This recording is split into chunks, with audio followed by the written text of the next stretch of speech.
बतकही, साहित्यिक गपशप, साहित्यिक चर्चाओं, साहित्य के अनछुए पहलुओं और साहित्य के विराट संसार में से कुछ चुनिंदा रचनाओं के साझे का इस चैनल में मैं मालचंद तिवारी एक बार फिर आपका स्वागत करता हूँ। मित्रों, हिंदी में एक कहावत चलती है कि परख तो कोई पारखी ही कर सकता है। किसी चीज़ की परख करने के लिए पारखी की काबिलियत क्या हो सकती है?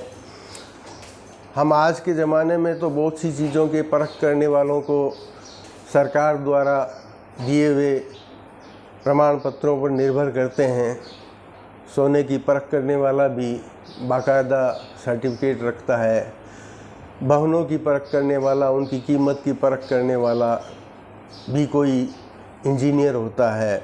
बहुत सी चीज़ें हैं, लेकिन वस्तुतः किसी चीज़ की परख करना एक ऐसी अनूठी विजडम है या एक अक्ल का, मानवीय अक्ल का, मानवीय बुद्धिमत्ता का ऐसा आयाम है जिसकी कोई औपचारिक शिक्षा नहीं हो सकती। मैं एक सूफी कहानी के दृष्टांत से आपको इस कहावत के मर्म की ओर ले जाऊंगा। और ये कहानी इस प्रकार है कि एक बार एक फ़कीर बादशाह के दरबार में आया और उसने एक तीर चलाया और उसके नतीजे में खूबसूरत तस्वीर बन गई। राजा बड़ा खुश हुआ, बादशाह बड़ा खुश हुआ और उसने उस फ़कीर के लिए रोज़ाना एक सेर आटे और पैसा भर घी की बंदी बांध दी। इतना खुश हुआ कि फ़कीर के खाने का इंतज़ाम उसने एक सेर आटे और थोड़े से एक मात्रा में, एक पैमाने में घी के साथ कर दी। फ़कीर ने फिर कोई करतब दिखाया तो उसने फ़कीर के लिए एक नए चोगे की व्यवस्था कर दी। फ़कीर ने फिर तीसरा करतब दिखाया तो बादशाह खुश हुआ और उसने फ़कीर के सोने के लिए लकड़ी की एक अच्छी खाट बनवा दी। इसके बाद फ़कीर ने जब कोई करतब नहीं दिखाया तो बादशाह ने पूछा, तुम सब करतब दिखा चुके या कुछ और बाकी है?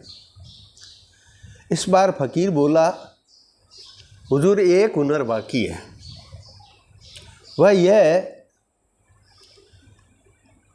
कि मैं आदमी की शक्ल देखकर बता सकता हूँ कि वह असल की औलाद है या उसकी पैदाइश में कोई खोट है। बादशाह ने कहा, यह हुनर कल के दरबार में देखा जाएगा।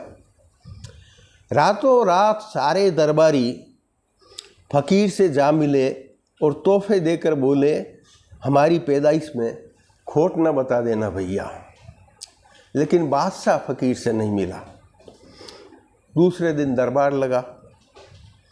फ़कीर ने बादशाह से ही अपने करिश्मे की शुरुआत की।